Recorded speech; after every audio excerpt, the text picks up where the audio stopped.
तृतीय अक्षर हो जाता है, प्रथमाक्षर के। और क्रमशः और कह रखा है, यानी क के स्थान पर ग होगा, च के स्थान पर ज होगा, यानी इसी वर्ग का तृतीय अक्षर होगा। इस बात को आपको ध्यान रखना है। अब जैसे इसको हम उदाहरण लेते हैं, यहाँ पर प्रथम पद का अंतिम वर्ण क है, दिक के अंदर क है, और द्वितीय पद का प्रथम वर्ण क्या है, ए क्या है, एक सघोष है, और इसके सघोष होने के कारण इस क के स्थान पर क्या हो जाएगा, ग हो जाएगा, इधर दिग और ग। आगे हम इसमें जोड़ेंगे क्या, अंबर, तो शब्द आपका बन जाएगा दिगंबर। इसी प्रकार अच में प्रथम पद का अंतिम वर्ण क्या है, च, और द्वितीय पद का प्रथम वर्ण क्या है, सघोष है, ए है इसलिए सघोष है, और सघोष होने के कारण च के स्थान पर इसी वर्ग का तृतीय अक्षर अर्थात ज हो जाएगा, अज, और आगे अंत इसमें जब जुड़ेगा तो शब्द बनेगा आपका एजंत, शट। अब देखिए प्रथम पद का अंतिम वर्ण ट है, द्वितीय पद का प्रथम वर्ण द है, द एक सघोष वर्ण है, इसके कारण ट के स्थान पर क्या हो जाएगा, ड़, षड, और आगे दर्शन, तो इसमें शब्द बनेगा आपका षड दर्शन, उत। अब देखिए प्रथम पद का अंतिम वर्ण तय है, द्वितीय पद का प्रथम वर्ण घ है, घ होने के कारण ये सघोष होगा, और इस सघोष होने के कारण तय के स्थान पर क्या हो जाएगा, द, तृतीय वर्ण। आगे हम जोड़ेंगे घोष शब्द इसमें, तो शब्द बन जाएगा आपका उद्घोष। आगे देखिए अप, तो प्रथम पद का अंतिम वर्ण कैचट तय में से प है, और जय यहां पर सघोष है। अब प के स्थान पर क्या हो जाएगा भाई, इसका तृतीय वर्ण अब, और आगे जय, तो शब्द बन जाएगा आपका अब्ज। अब्ज का अर्थ होता है कमल। इसी तरह से आप छेद कर सकते हैं।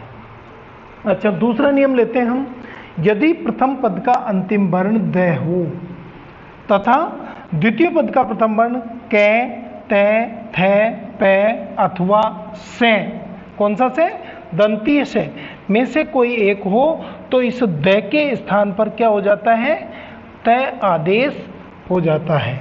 अब देखिए उदाहरण लेते हैं इसके, तो पहला उदाहरण है शरद।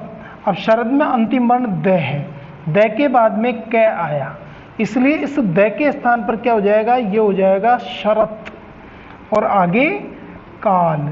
जब हम इसे जोड़ेंगे तो शब्द बनेगा आपका शरत काल।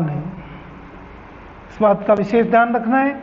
आगे देखिए द, अब द हलन, इसके बाद में तय आ रहा है, तो देखिए द के स्थान पर क्या हो जाएगा, उत हो जाएगा ये शब्द, और आगे तेजक। जब जोड़ेंगे इसको तो शब्द बनेगा उत्तेजक। आगे शब्द देखिए उद। अब उद के आगे थ आ रहा है, थ के कारण इस तय के स्थान, द के स्थान पर क्या हो जाएगा, तय हो जाएगा, और आगे जोड़ेंगे हम थान, तो शब्द क्या बन जाएगा, उत्थान। मृद। अब मृद में प्रथम पद का अंतिम वर्ण द है, द्वितीय पद का प्रथम वर्ण प है, तो इस प के कारण इस द के स्थान पर क्या हो जाएगा शब्द मृत, और आगे पात्र इसमें हम जोड़ेंगे, तो देखिए शब्द बना आपका मृत पात्र। इस शब्द का अर्थ होता है मिट्टी का बर्तन। संसद। संसद, अब इसमें प्रथम पद का अंतिम वर्ण द है, द्वितीय पद का प्रथम वर्ण दंतीय से है, दंतीय से होने के कारण इस द के स्थान पर यह शब्द हो जाएगा संसैतु, और आगे इसमें जोड़ेंगे सत्र। तो मिलाकर जब इसको लिखते हैं हम, तो शब्द इस तरह से लिखना चाहिए, संसत सत्र। इस प्रकार से इन दो नियमों की हमने चर्चा की। अगला नियम देखते हैं, यदि प्रथम पद का अंतिम वर्ण वर्गों का प्रथम वर्ण हो तथा द्वितीय पद का प्रथम वर्ण कोई अनुनासिक व्यंजन हो तो विकार स्वरूप प्रथम पद के अंतिम वर्ण का पंचमाक्षर आदेश हो जाता है। अब इसमें देखिए कि हम बात करते हैं, जैसे पहला शब्द है वाक। वाक में प्रथम पद का अंतिम वर्ण क है और द्वितीय पद का प्रथम वर्ण मैं है। मैं एक अनुनासिक व्यंजन है। अनुनासिक व्यंजन कौन कौन से होते हैं?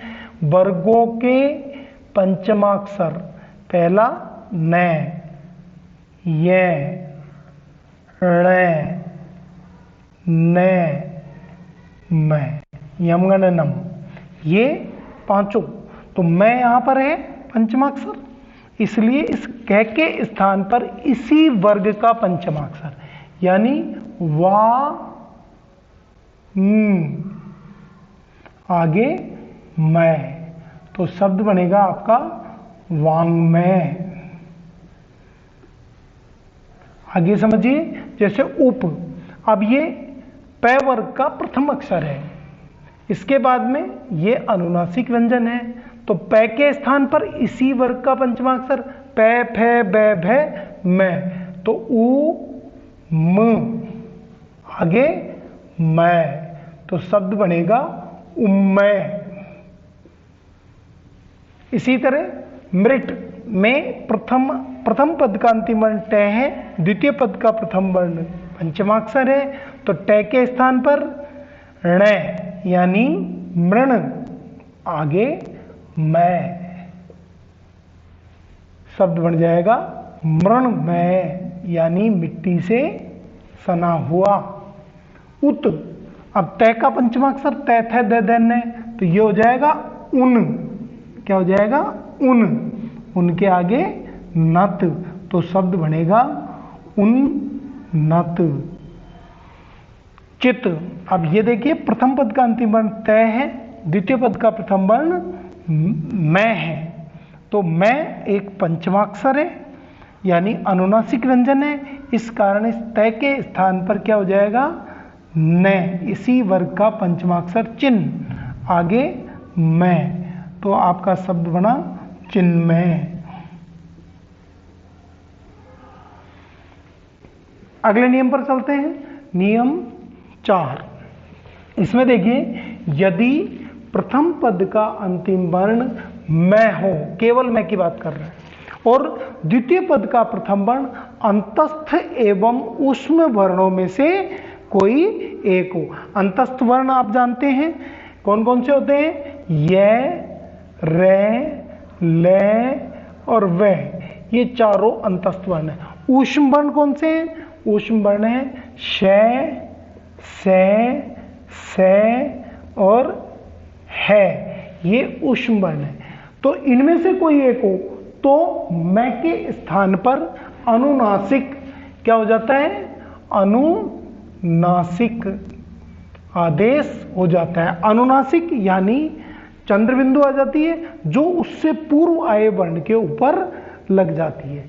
अब देखिए समझते हैं हम, जैसे प्रथम पद का अंतिम वर्ण है मैं और आगे है ऊष्म वर्ण है, तो इसलिए इस मैं के स्थान पर क्या हो जाएगा? अनुस्वार हो जाए, और ये इससे पूर्व आए वर्ण के ऊपर यानी सम, आगे हार, तो शब्द क्या बनेगा? संहार। इस तरह से आगे देखिए समयोग, तो शब्द क्या बनेगा? समयोग।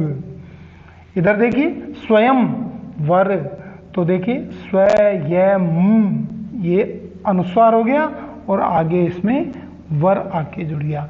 सम श्रुति, तो शब्द सम हो गया और आगे श्रुति आके जुड़ेगा तो शब्द बनेगा संश्रुति। आप किसी भी वर्ण को पढ़ रहे हो उसका अर्थ आपको आना चाहिए। संस्कृति का अर्थ होता है रचना। संरक्षण, तो शब्द बनेगा संरक्षण। समसार शब्द बनेगा संसार। मेरे ख्याल से आपको ये चौथे नियम का क नियम। तो देखिए, यदि प्रथम पद का अंतिम वर्ण मैं हो और द्वितीय पद का प्रथम वर्ण वर्गों का प्रथम, द्वितीय, तृतीय एवं चतुर्थ वर्णों में से कोई एक हो तो विकार स्वरूप इस मैं के स्थान पर द्वितीय पद के प्रथम वर्ण का पंचमाक्षर हो जाता है। साथ में दूसरा विकल्प भी है, दूसरे विकल्प से इसे अनुस्वार भी हो जाता है। अर्थात इससे बनने वाले शब्द दो तरह से शुद्ध रूप से लिखे जाते हैं। अब उसकी बात को समझिए। जैसे अहम, अहम में प्रथम पद का अंतिम वर्ण है मैं और द्वितीय पद का प्रथम वर्ण वर्गों का प्रथमाक्षर अर्थात क है, प्रथम वर्ग का प्रथमाक्षर। तो देखिए, इस मैं के स्थान पर क्या होगा, इस द्वितीय पद के प्रथम वर्ण का पंचमाक्षर, तो इसका पंचमाक्षर क्या होगा, न। तो यहाँ पर शब्द बनेगा ए है ये न और आगे जमा कार। तो आपका एक सार्थक शब्द इससे बनता है ए हंग, इस तरह से, और ये क नीचे चला जाता है कार।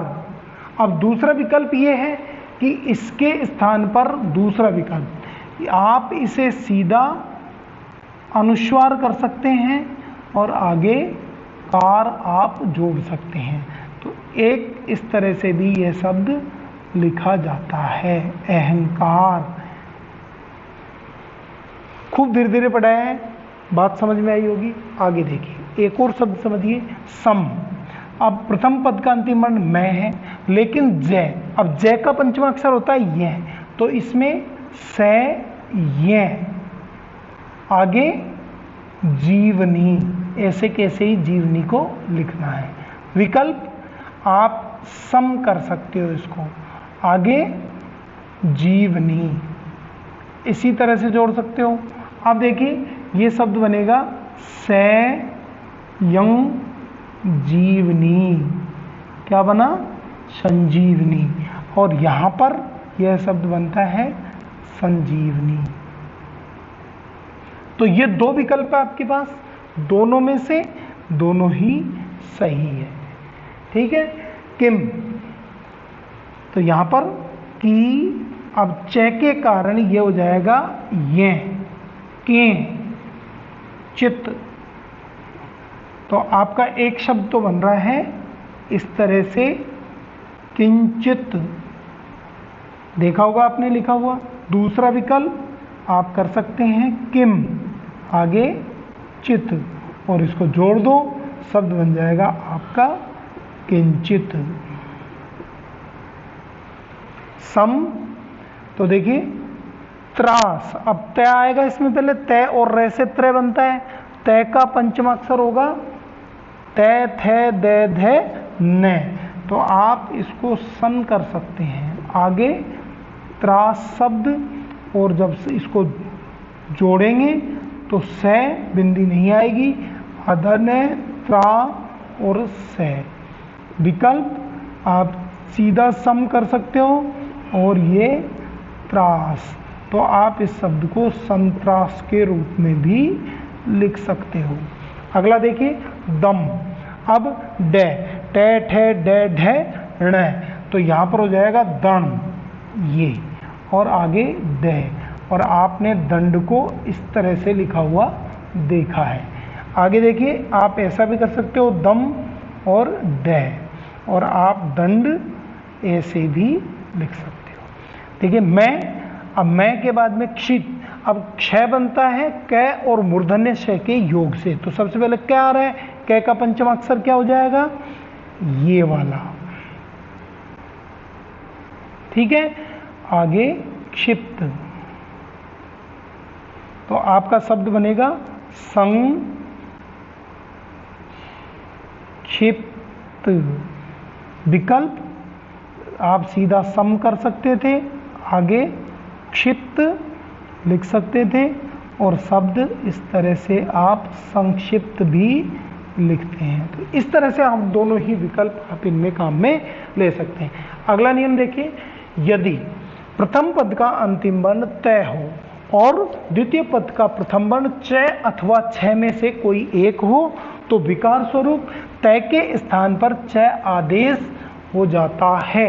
अब ऐसा कोई शब्द हम लेंगे, जैसे सत, आपने शब्द लिया सत, अब सत के आगे आपने जोड़ा क्या, चित, सत के आगे क्या जोड़ा, चित।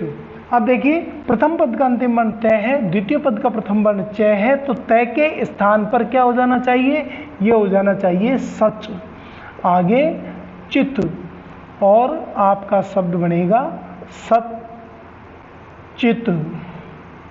इस तरह से दूसरा विकल्प लेते हैं हम, यदि इसका सेकंड नियम कि यदि तय के बाद में जय हो, यदि प्रथम पद का अंतिम वर्ण तय हो और द्वितीय पद का प्रथम वर्ण जय हो तो विकार स्वरूप इस तय के स्थान पर जय आदेश हो जाता है।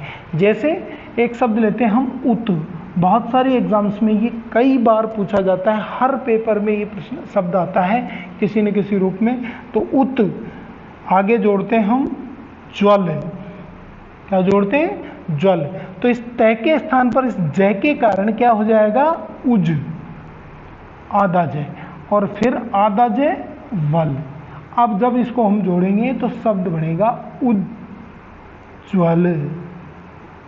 जैसे शब्द हमने लिया तत्व, अब तत् के आगे हमने जोड़ा टीका, तत् के आगे शब्द जोड़ा टीका। प्रथम पद का अंतिम वर्ण तय है, द्वितीय पद का प्रथम वर्ण तय है, तय के कारण ये तय के स्थान पर क्या हो जाएगा, तय, तो ये हो जाएगा शब्द तट, आगे टीका। अब जब हम इनको जोड़ेंगे तो शब्द इस तरह से बनता है तट्टिका। अगला शब्द देखिए, यदि प्रथम पद का अंतिम वर्ण तय है और द्वितीय पद का प्रथम वर्ण ड है तो तय के स्थान पर ड आदेश हो जाता है। जैसे उत, उत के आगे शब्द जोड़ा हमने डयन, तो देखिए इस तय के स्थान पर ड हो जाएगा उड़, आगे डयन, और इसको जोड़ेंगे तो शब्द बनेगा उड्डयन। तय शब्द है पत, आगे जोड़ा हमने लव। प्रथम पद का अंतिम वर्ण तय है, द्वितीय पद का प्रथम वर्ण ल है, और ल होने के कारण इस तय के स्थान पर क्या हो जाएगा, ल, तो ये शब्द हो जाएगा पल, आगे लव, और इसको जोड़कर शब्द बनेगा पल्लव। अगला नियम लेते हैं, नियम 6, यदि प्रथम पद का अंतिम वर्ण तय अथवा द में से कोई एक हो और द्वितीय पद का प्रथम वर्ण श हो तो इन दोनों में ही चेंज आता है, यानी तय अथवा द के स्थान पर च तथा श के स्थान पर छ आदेश हो जाता है। कतिपय उदाहरण हम इसके लेते हैं, उसमें समझते हैं। जैसे विद्युत, विद्युत में प्रथम पद का अंतिम वर्ण तय है और द्वितीय पद का प्रथम वर्ण श है, इसलिए इस तय के स्थान पर क्या हो जाएगा, च, और इस स के स्थान पर क्या हो जाएगा, छ। देखिए बनाते हैं, विद्युत के स्थान पर हो जाएगा विद्युच,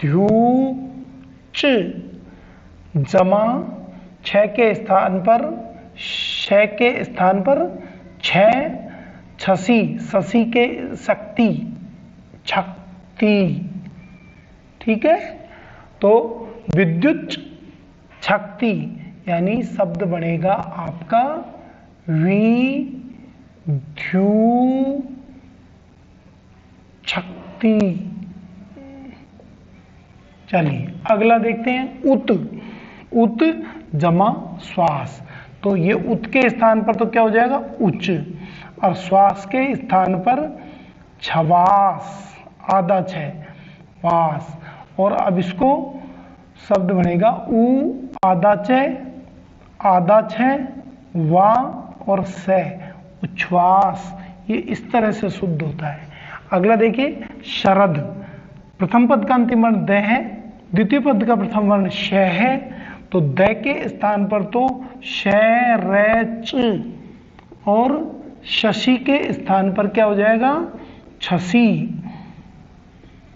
शरत और शब्द बना आपका शरत छसी।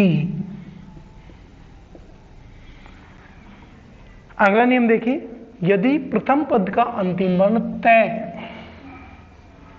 हो और द्वितीय पद का प्रथम वर्ण है हो तो विकार स्वरूप तय के स्थान पर द अथवा है के स्थान पर ध आदेश हो जाता है। उदाहरण देते हैं, जैसे तत्, तत् के आगे हम जोड़ते हैं हित, तत् के आगे जोड़ते हैं हित, क्योंकि प्रथम पद का अंतिम वर्ण तय है, द्वितीय पद का प्रथम वर्ण है। इस तय के स्थान पर द यानी ये हो जाएगा तद, जमा हित के स्थान पर हो जाएगा ध धनुष वाला यानी धित। और जब इनको दोनों को जोड़ते हैं तो शब्द आपका बनेगा इस तरह से तद्धित।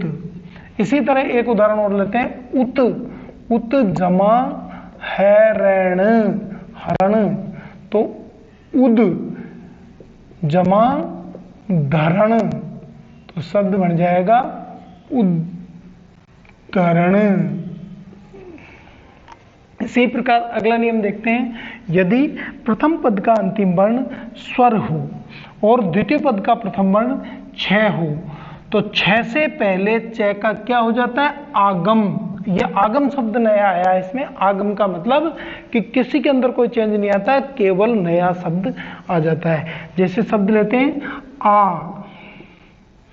आ के आगे हम जोड़ते हैं छादन, तो देखिए स्वर के बाद छ हो तो बीच में च का आगम यानी शब्द बन जाएगा आच्छादन। एक और शब्द लेते हैं वी के आगे जोड़ते हैं हम छेद, तो देखिए वी और छेद के बीच में च का आगम हो जाता है, शब्द बनता है विच्छेद। इस तरह से और बहुत सारे शब्द हैं, जैसे परिच्छेद, अनुच्छेद, इनके आप विच्छेद इसी तरह से कर सकते हो। नियम नंबर 9, यदि प्रथम पद का अंतिम वर्ण ई अथवा उ में से कोई एक हो और द्वितीय पद का प्रथम वर्ण स हो तो विकार स्वरूप इस स के स्थान पर मूर्धन्य श आदेश हो जाता है। अब देखिए मूर्धन्य श कैसे बनता है, जैसे हम शब्द लेते हैं सबसे पहले सु के आगे शब्द जोड़ते हैं हम समा, क्या जोड़ते हैं, समा। तो देखिए इस ऊ के बाद में स होने के कारण इस स के स्थान पर ये क्षमा हो जाएगा, आगे सु इसी तरह से रहेगा और शब्द आपका बन जाएगा सुषमा। इसी तरह अभी आगे आपने जोड़ा सेक। अब देखिए ई के बाद स है इसलिए अभी का तो ऐसी इसी तरह से रहेगा और स के स्थान पर शेक, तो शब्द बन जाएगा अभिषेक।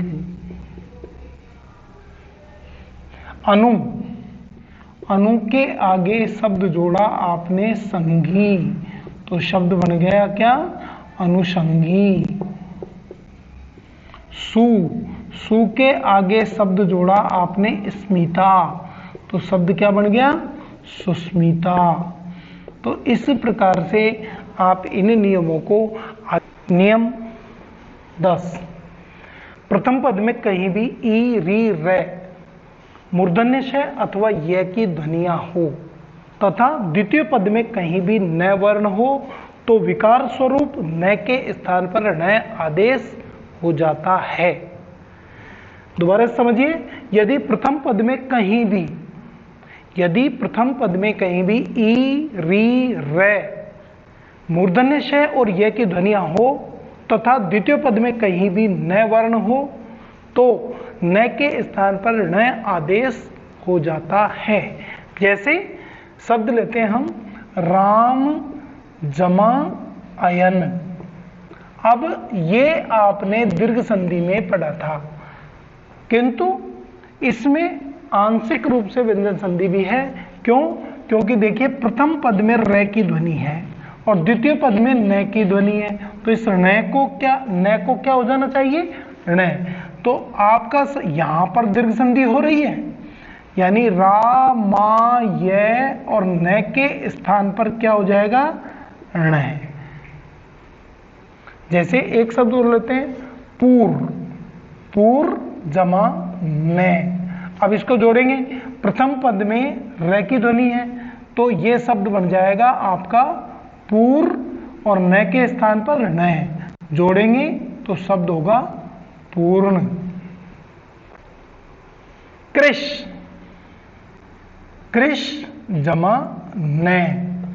संधि करेंगे तो देखिए मूर्धन्य श के कारण इस न का ण हो जाएगा और शब्द हो जाएगा कृष जमा ण और शब्द बना आपका कृष्ण। इस तरह से आपको व्यंजन संधि के इस नियम का भी ध्यान रखना है। आगे देखिए अगला शब्द, अगला नियम, यदि प्रथम पद सम अथवा परि उपसर्ग से बना हो और द्वितीय पद क्री धातु से बना हुआ कोई शब्द हो, तो विकार स्वरूप सम के बाद दंतीय श का और परि के बाद मूर्धन्य श का आगम हो जाता है। अब क्री धातु से बने हुए शब्द कौन कौन से हैं? जैसे क्री धातु से बने हुए शब्द हम लिखते हैं कार, करण, कारक, कर्ता, कृत, कृति। यदि हम इससे पहले सम जोड़ते हैं, प्रथम वर्ण सम हो, सम कार, शब्द क्या बनेगा? संस्कार, स का आगम हो जाएगा। जैसे सम करण, तो शब्द बनेगा संस्करण। सम कारक, शब्द बनेगा संस्कारक। सम कर्ता, शब्द बनेगा संस्कर्ता। समकृत, तो शब्द बनेगा संस्कृत। समकृति, शब्द बनेगा संस्कृति। इसी तरह से यदि हम परि, परि को लेकर परि के आगे क्री धातु से बने शब्द कार, करण, कारक, कर्ता, कृति, कृत आदि शब्द जोड़ते हैं, तो देखिए परिकार, तो शब्द बना परिष्कार। परिष्करण, परिष्कारक, परिष्कर्ता, परिष्कृति या फिर परिष्कृत। इस तरह से ये सारे शब्द बनते हैं। अब व्यंजन संधि के मुख्य मुख्य नियमों का अध्ययन हमने कर लिया है। शेष नियमों को आप स्वयं पढ़िए। आपको वीडियो कैसा लगा ये कमेंट बॉक्स में लिखकर डालिए। आगे हम पढ़ेंगे विसर्ग संधि।